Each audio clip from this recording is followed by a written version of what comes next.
ষষ্ঠ আসরে যাচ্ছি আমরা, এবং ইতিমধ্যেই ওমর সাহেব অনেকগুলো চমকের কথা বলে গেলেন। ইস্পাহানি মির্জাপুর বাংলাবিদ অনুষ্ঠানটিকে আমি ব্যক্তিগতভাবে যেভাবে মূল্যায়ন করি, একটা আইকনিক একটা অনুষ্ঠান। সব আইকনিকের বাংলা কি?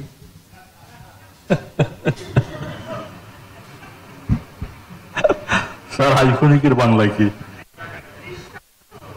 দৃষ্টান্তমূলক অনুষ্ঠান। এটা একটা নিঃসন্দেহে একটা দৃষ্টান্তমূলক অনুষ্ঠান। এই কারণে যে টেলিভিশন তো আজকাল দেখাই হয়।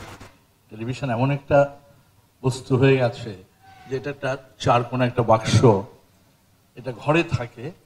কিন্তু আমাদের মতো যারা একটু বয়োজ্যেষ্ঠ তারা হয়তো মাঝে মধ্যে দু চারটা অনুষ্ঠান দেখে। আমাদের সন্তানরা টেলিভিশনটাকে ব্যবহার করে ইন্টারনেটের মাধ্যমে অন্যান্য জিনিস দেখার জন্য।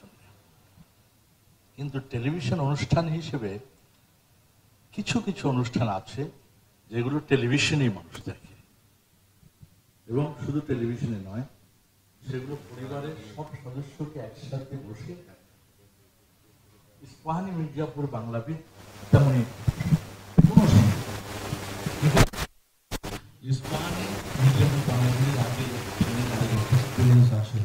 আমরা রেজিস্ট্রারের সাথে একটা অনুষ্ঠান করতাম, সেটা ছিল ওই গ্লোবাল একটা চেঞ্জ প্রোগ্রাম স্পেলিং বি। তো সেই স্পেলিং বিয়ের সাথে আমি সরাসরি যুক্ত ছিলাম বিধায় আমি দেখেছি যেদিন যেদিন অনুষ্ঠানগুলো যায় সেদিন বিশেষ করে মায়েরা তার সন্তানদের স্কুলগামী সন্তানদেরকে নিয়ে বসে বসে অনুষ্ঠান যায়। একই চিত্র এটার ক্ষেত্রে, এবং এটা শুধু দেখে না, শেখে এবং এনজয় করে। এবার তো খবর বাড়ছে অনেক, প্রতিবারই আমরা খেয়াল করছি যে আমাদের ছাত্রছাত্রীদের পার্টিসিপেশন বাড়ছে। এবার দেশের বাইরে যাবে, সবকিছু মিলিয়ে ইস্পাহানি মির্জাপুর বাংলাবিদ সে অর্থে বললাম একটা দৃষ্টান্তমূলক অনুষ্ঠান।